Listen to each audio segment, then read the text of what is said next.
महाभारत का युद्ध आरंभ होने ही वाला था। कुरुक्षेत्र की भूमि पर शंखनाद हो चुका था। दोनों सेनाएं आमने सामने खड़ी थीं। रथ के बीच खड़े अर्जुन के हाथ कांप रहे थे। उसकी आंखों के सामने शत्रु नहीं, बल्कि अपने ही लोग थे। गुरु, भाई, मित्र, रिश्तेदार। अर्जुन भावुक स्वर में, हे केशव, मैं इन अपनों को मारकर क्या पाऊंगा? राज्य, सुख? जब अपने ही नहीं रहेंगे तो ये सब किस काम का? मेरे हाथ से गांडीव गिर रहा है। मेरा मन युद्ध से हट चुका है।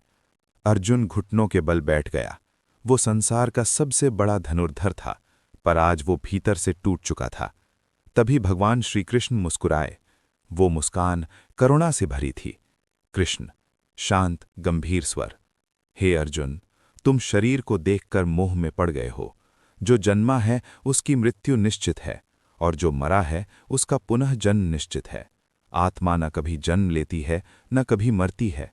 कृष्ण आगे बोले, कृष्ण, तुम्हारा अधिकार केवल कर्म करने में है, फल की चिंता मत करो।